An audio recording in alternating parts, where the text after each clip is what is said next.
Good morning all of you. आज अपन बात करेंगे भूगोल विषय के एक महत्वपूर्ण विषय यानी अपन बात करेंगे प्रवाल भित्ति के बारे में। प्रवाल भित्ति क्या होती है और प्रवाल विरंजन क्या होता है, प्रवाल भित्ति की क्या क्या विशेषता है, और अपन बात करेंगे प्रवाल भित्ति के प्रकार क्या है, और प्रवाल भित्ति भारत के संदर्भ में कौन से द्वीप है या प्रवाल भित्ति का महत्व भारत के संदर्भ में किस प्रकार से। तो देखो, अपन सबसे पहले बात करते हैं प्रवाल भित्ति क्या है। अगर मैं सामान्य रूप से आपसे बात करूं एक ही लाइन में, तो अपन कहेंगे प्रवाल भित्ति समुद्र में पाए जाने वाला एक प्रकार का सूक्ष्म जीव है जो मुख्य रूप से चूना पत्थर यानी अपन कह सकते हैं चूने का भोजन करता है, जिसको अपन क्या कहते हैं कैल्शियम कार्बोनेट। चूना पत्थर या अपन कहते हैं कैल्शियम कार्बोनेट, इनका भोजन करता है। ये एक छोटा प्रकार का एक जीव होता है और ये समुद्र में पाए जाने वाले ऐसे कई सारे जो जीव है उन्हीं को वो क्या करते हैं, उनके अस्थिपंजर है या वो अपनी क्या करते हैं जो जीव, वो कुछ जीव मर जाते हैं और कुछ दूसरे जीव आ जाते हैं, और इस प्रकार से जो श्रृंखला चलती रहती है और उनसे क्या एक कठोर चट्टान का निर्माण कर देते हैं। क्योंकि उनके जो जीव है समुद्र में कई सारे जीव, वो अस्थिपंजर, उनके अस्थिपंजरों से क्या करते हैं धीरे धीरे एक पर्वत जैसी एक श्रृंखला बना देते हैं, और वो धीरे धीरे लाखों करोड़ों वर्षों के बाद में एक कठोर चट्टानी संरचना बन जाती है, जिसको अपन कभी कभार प्रवाल द्वीप के नाम से भी जानते हैं। तो अपन सबसे पहली बात करते हैं प्रवाल भित्ति क्या होते हैं।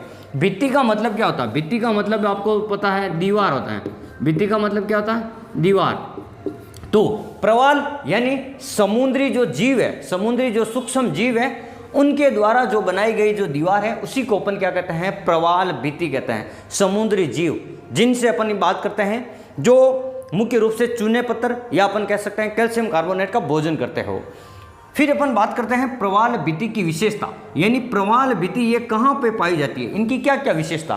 तो ये देखो, मुख्य रूप से अपन बात करें तो 23.5 डिग्री उत्तर से लेकर 23.5 डिग्री अपन बात करेंगे दक्षिण तक इनका विस्तार है। ऐसे अपन बात कर सकते हैं कर्क रेखा से मकर रेखा के मध्य ये प्रवाल पाए जाते हैं मुख्य रूप से। ये अपन ये भी कह सकते हैं उष्ण समुद्र में, यानी जो गर्म समुद्र है वहां पे जहां का तापमान थोड़ा ज्यादा है, और गर्म उष्ण उथले समुद्र में ये पाए जाते हैं प्रवाल भित्ति। कर्क रेखा से अपन कह सकते हैं मकर रेखा 23.5 से 23.5 डिग्री। पहली विशेषता तो ये हो गई।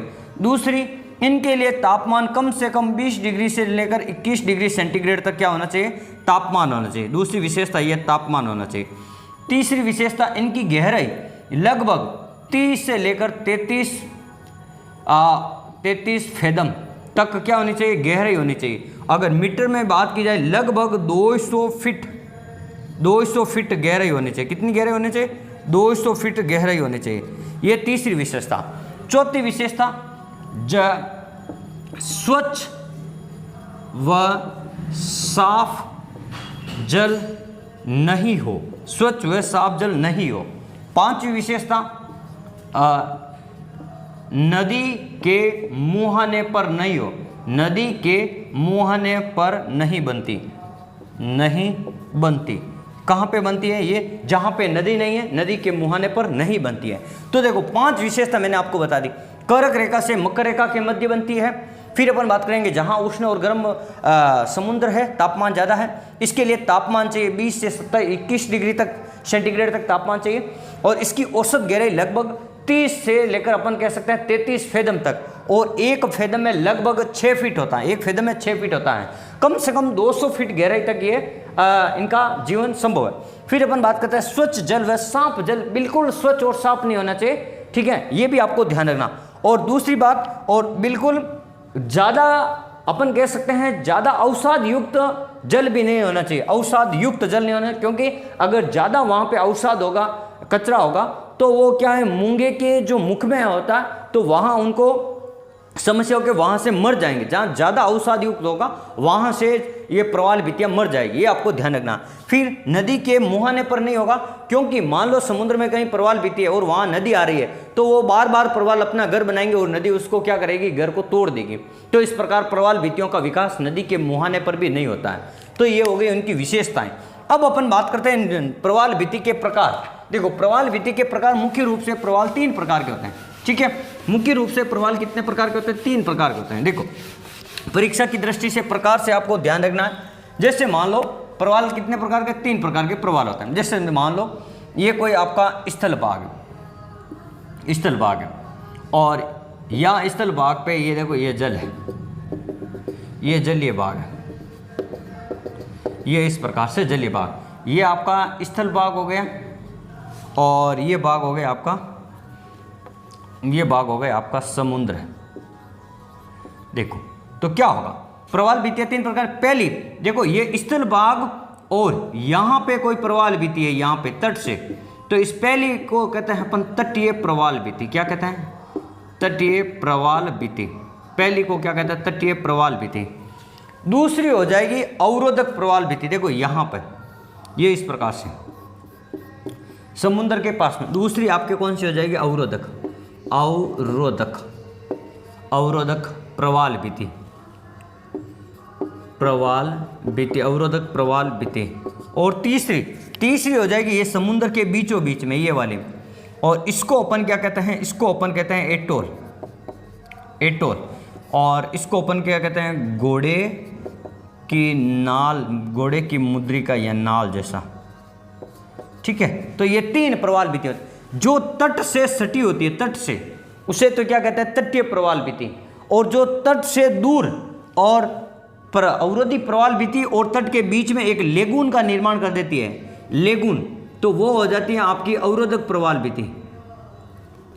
लेगून का निर्माण कर देती है, वो हो जाती है आपके अवरोधक प्रवाल भित्ति। और जो समुद्र के बीच में होती है, तट से दूर होती है और एक द्वीप जैसी संरचना बना देती है, या घोड़े की मुद्रिका, घोड़े की नाल समान, उसको अपन क्या कहते हैं? एटोल कहते हैं। तो ये 3 प्रकार की मुख्य रूप से आपके प्रवाल भित्ति होती है।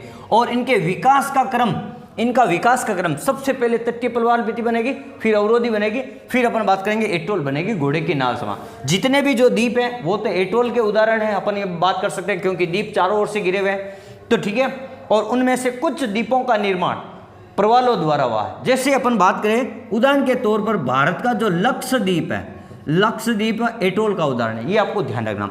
तटीय प्रवाल भित्ति जैसे आपका रामेश्वरम है भारत का, वो वाला क्षेत्र, या उत्तरी अमेरिका का फ्लोरिडा क्षेत्र, ये क्या है? ये अपने नक्शे में से इस प्रकार से कुछ बाहर निकले हुए हैं, इस प्रकार से। ये रामेश्वर अपन का भारत का हो जाएगा, फ्लोरिडा हो जाएगा, तो ये तट से बाहर इस प्रकार की भित्ति निकली हुई है। और अवरोधक प्रवाल भित्ति का उदाहरण अपन बात करेंगे ऑस्ट्रेलिया महाद्वीप के उत्तर पूर्व में लगभग 2000 किलोमीटर, 1920 किलोमीटर में फैली हुई है अवरोधक प्रवाल भित्ति, जिसको अपन ग्रेट बैरियर रीफ कहते हैं। क्या कहते हैं? Great barrier reef. विश्व का सबसे बड़ी अवरोधक प्रवाल भित्ति का उदाहरण है ग्रेट बैरियर रीफ। तो ये हो गया। और एटोल का मैंने उदाहरण बता दिया आपके लक्षद्वीप भारत के संदर्भ में। अब अपन बात करते हैं कि प्रवाल विरंजन क्या होता है। प्रवाल विरंजन होता क्या? देखो, विरंजन का मतलब होता है समाप्त। ठीक है, प्रवाल विरंजन का मतलब होता है प्रवालों का नष्ट होना।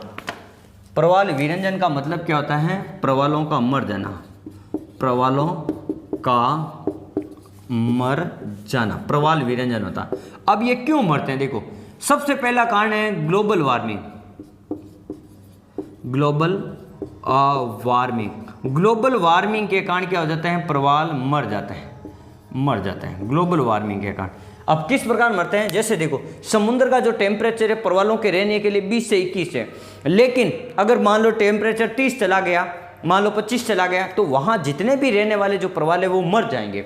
और प्रवाल के मरने के कारण क्या? कई सारे, जैसे मान लो नदी का मुहाने पर प्रवाल है तो भी वो प्रवाल नष्ट हो जाएंगे, या कहीं पे ज़्यादा प्रदूषण है, प्रदूषित जल है, या मलबा है ज़्यादा, तो उन तटीय क्षेत्रों में, उतले क्षेत्रों में, समुद्री क्षेत्रों में वहाँ पर अवसाद के कारण प्रवाल का मुख बंद हो जाता है, उसके कारण प्रवाल मर जाते हैं।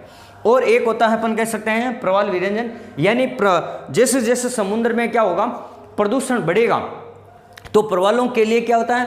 प्रवाल का जो रंग है चेंज हो जाएगा। प्रवाल मरने का संकेत क्या है? प्रवाल का रंग धीरे धीरे सफेद हो जाना, उसको अपन क्या कहते हैं? प्रवाल विरंजन कहते हैं। प्रवाल का नष्ट होना प्रदूषण के कारण, ग्लोबल वार्मिंग के कारण। तो ये जो प्रवाल का मर जाना क्या कहलाता है? प्रवाल विरंजन कहलाता है। क्या कहलाता है? प्रवाल विरंजन कहलाता है। अब भारत के संदर्भ में प्रवाल क्या है? जैसे मान लो भारत का ये वाला आपका क्षेत्र हो गया, ये अरब सागर वाला, और अरब सागर में आपको पता है यहाँ पे है लक्षद्वीप। यहाँ पे कौन सा द्वीप है? तो आपको पता होना चाहिए लक्षद्वीप। और लक्षद्वीप का जो उदाहरण है ये प्रवाल भित्ति का उदाहरण है। किसका उदाहरण है? प्रवाल भित्ति का।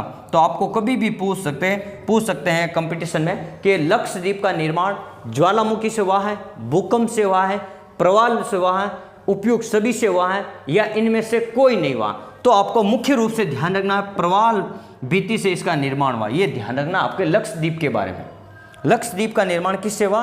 प्रवाल भित्ति से हुआ। तो ये चीज़ आज हमने पढ़ा प्रवाल भित्ति के बारे में। प्रवाल भित्ति के रूप में शॉर्ट नोट्स के रूप में मैंने आपको बताया जो मुख्य विशेषता थी उनके बारे में बताया, और 100% यहाँ से प्रवाल की विशेषता, प्रवाल के प्रकार और प्रवाल विरंजन क्या होता है, इन तीनों पॉइंटों में से आपसे कहीं पर भी प्रश्न पूछ सकता है। और प्रवाल विरंजन को अपन कोरल ब्लीचिंग कहते हैं, इंग्लिश में क्या कहते हैं? कोरल ब्लीचिंग, यानी प्रवाल का धीरे धीरे नष्ट हो जाना, प्रवाल का रंग धीरे धीरे सफ़ेद हो जाना, क्या कहलाता? प्रवाल विरंजन कहलाता है। तो आज हमने प्रवाल भित्ति के बारे में पढ़ा। आप हमारे चैनल को सब्सक्राइब करें और कमेंट जरूर करें कि कैसा वीडियो लगा, और आप कौन से राज्य से, कौन से जिले से देख रहे हैं, वहाँ आप कमेंट में ज़रूर लिखें। और आप हमेशा हंसते रहें, मुस्कुराते रहें और अपनी पढ़ाई को निरंतर जारी रखें। धन्यवाद।